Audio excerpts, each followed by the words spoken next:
Olá, bom dia, boa tarde, quinto ano, quinto AM, quinto AT. Estamos aqui mais uma vez na nossa aula de Geografia. Hoje nós vamos dar continuidade ao nosso assunto, quando nós falávamos sobre o desenvolvimento da indústria no Brasil, falávamos sobre o processo de industrialização, né? E hoje nós vamos falar sobre esse comércio exterior, que envolve o Brasil também nas suas relações comerciais. Mas antes disso, nós vamos fazer a correção das páginas 25 e 26 do nosso caderno de atividades, ok?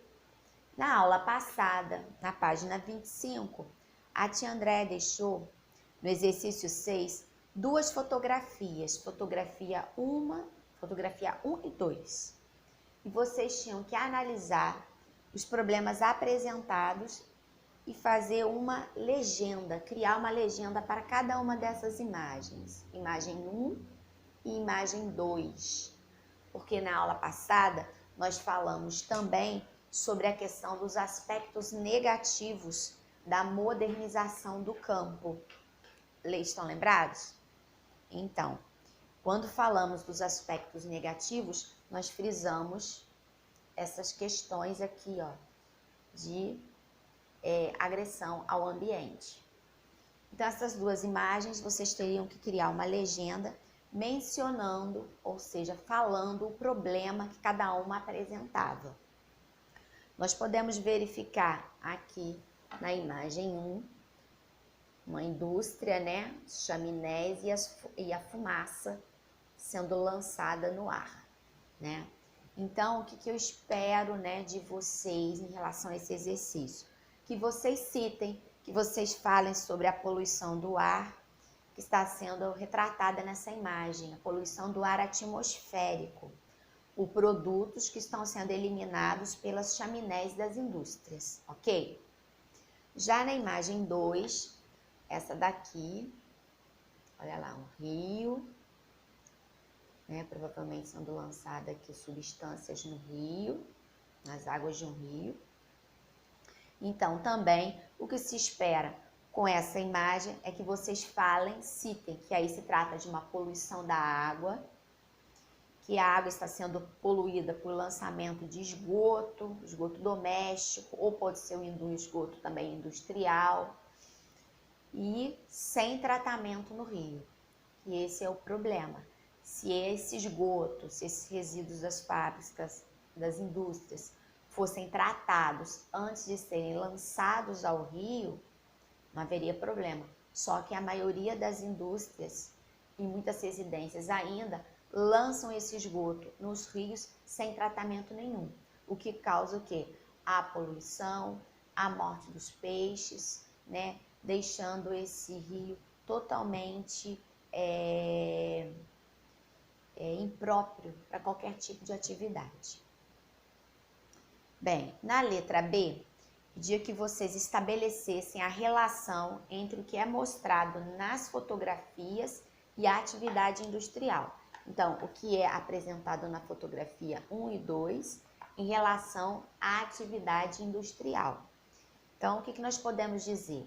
Que a atividade industrial pode trazer graves consequências ao ambiente, como as mostradas na figura 1, que é a poluição do ar atmosférico, e a poluição das águas dos rios.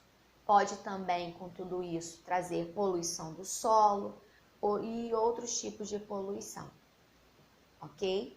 Essas são as consequências, né, negativas no caso da atividade industrial, que pode ocasionar.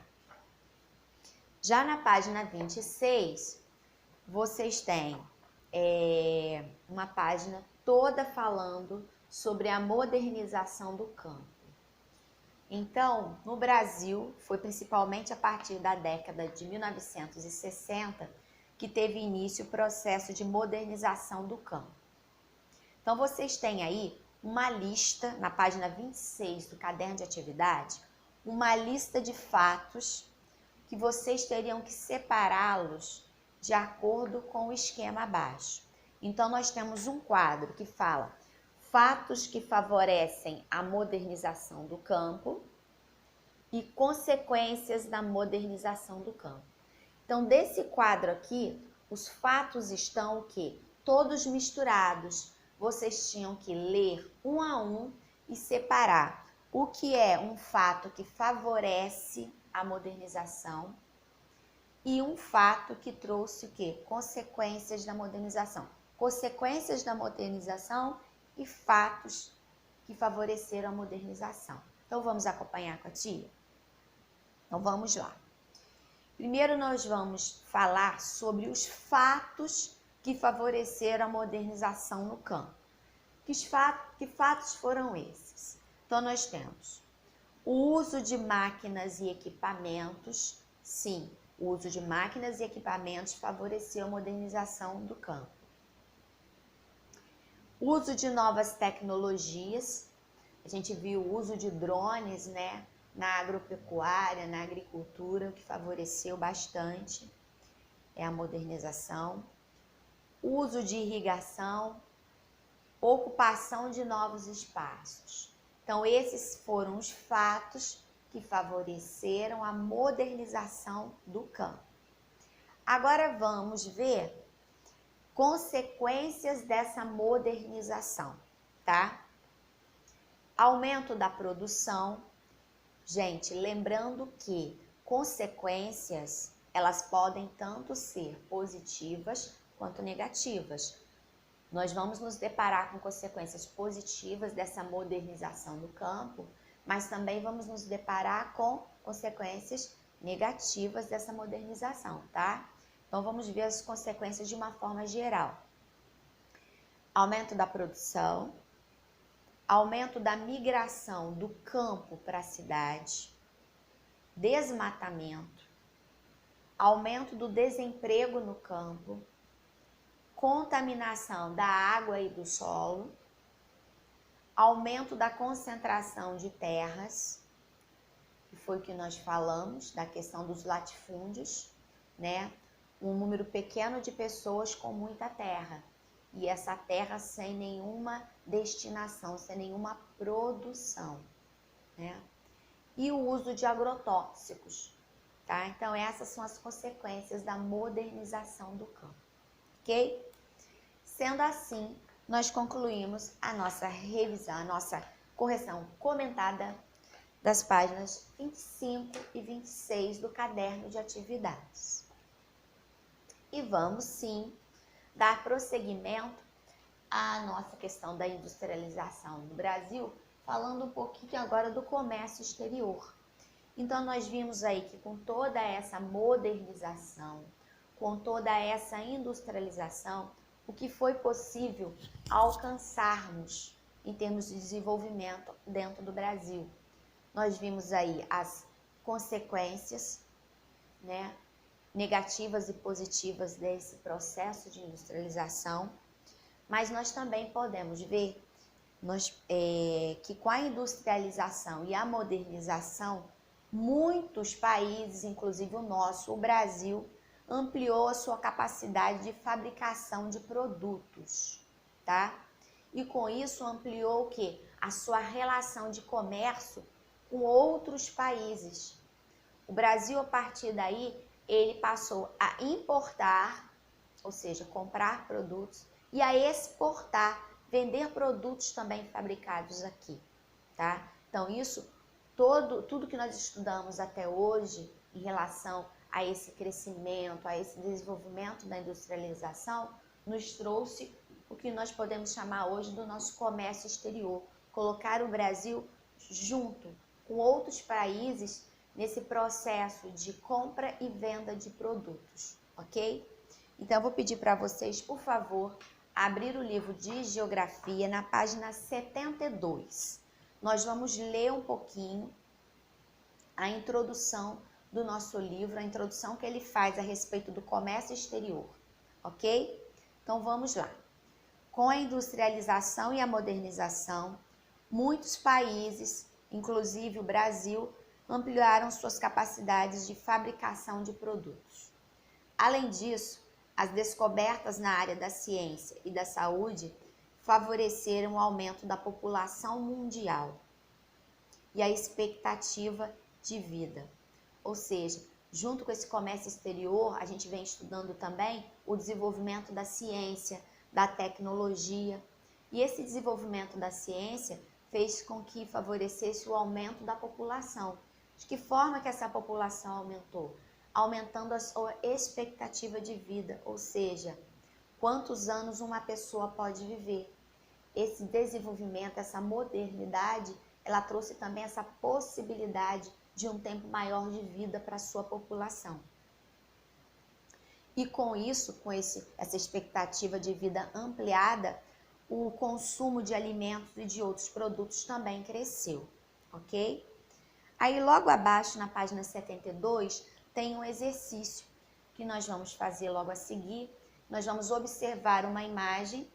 A legenda dela traz o seguinte: navio sendo carregado com soja para exportação no Porto de Santos, ou seja, um navio em Santos, em São Paulo, no Brasil, sendo carregado de um produto nosso, que nós produzimos, que é a soja, e sendo exportado, vai ser vendido para outro país.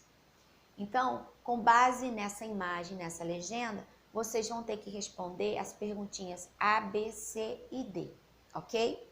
Na página 72. Mas nós vamos continuar a leitura ainda na página 73, falando ainda um pouco mais sobre esses avanços tecnológicos, tá? Que proporcionou o nosso comércio exterior. Esses avanços tecnológicos, seja na área da comunicação, na área do transporte, favoreceram o relacionamento entre governos, entre o governo de um país com outro, entre empresas, entre pessoas do mundo inteiro. E é isso, essa comunicação que foi estabelecida com o governo do mundo inteiro, com empresas do mundo inteiro, com pessoas do mundo inteiro, que caracteriza o nosso comércio exterior. E como eu já disse, atualmente, hoje em dia, é possível comprar, ou seja, importar produtos de vários países, mesmo dos mais distantes, como também é possível que exportar, vender os nossos produtos para outros países, países também os mais distantes possíveis. O comércio entre países também depende principalmente do transporte marítimo e aéreo para levar essas mercadorias para esses locais distantes.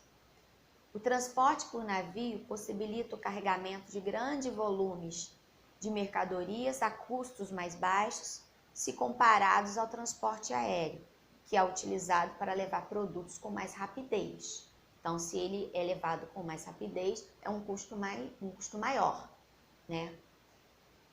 Bem, o Brasil hoje exporta muitos produtos, sobretudo os produtos agropecuários e produtos do extrativismo, mas também bens industriais, como automóveis. O nosso país também ele exporta muito automóveis.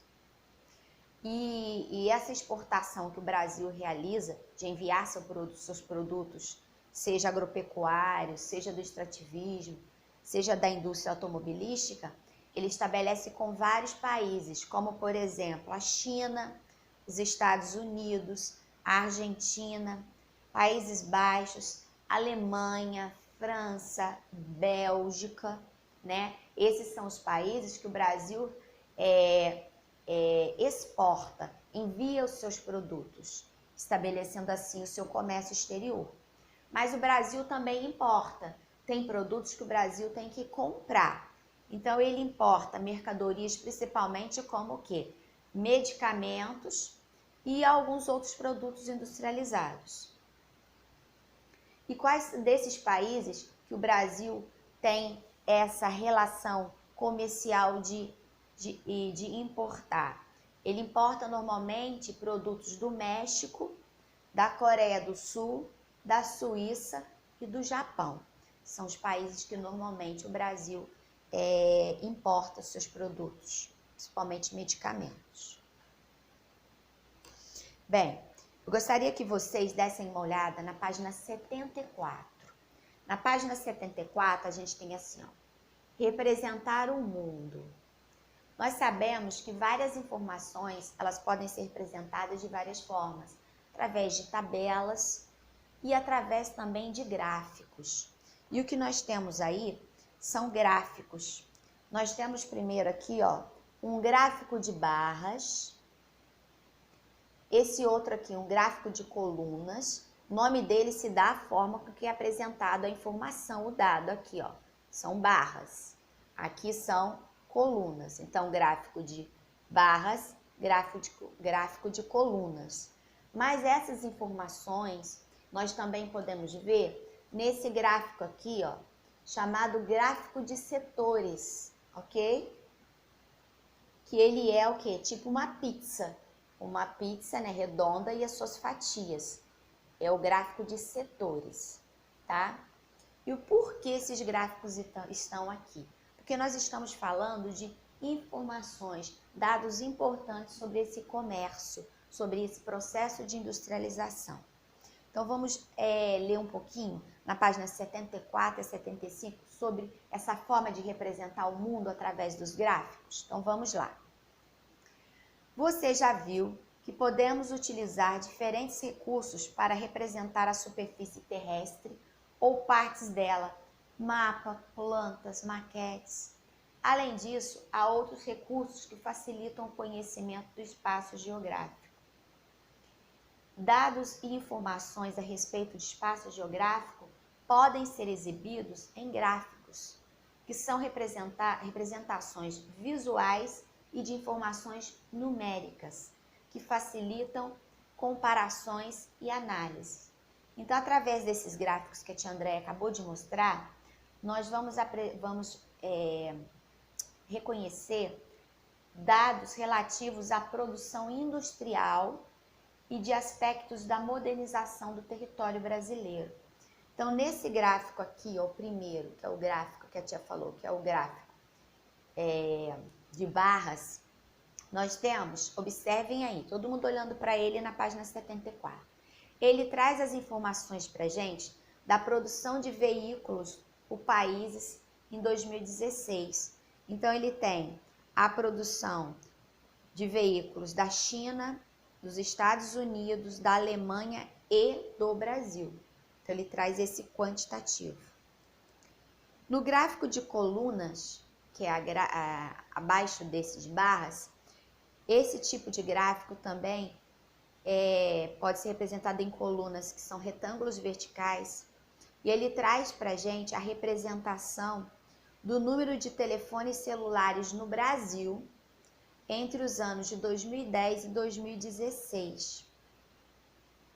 Então, ele traz aqui, ó, ano a ano, né, e o número desses telefones celulares por ano aqui no Brasil, ok?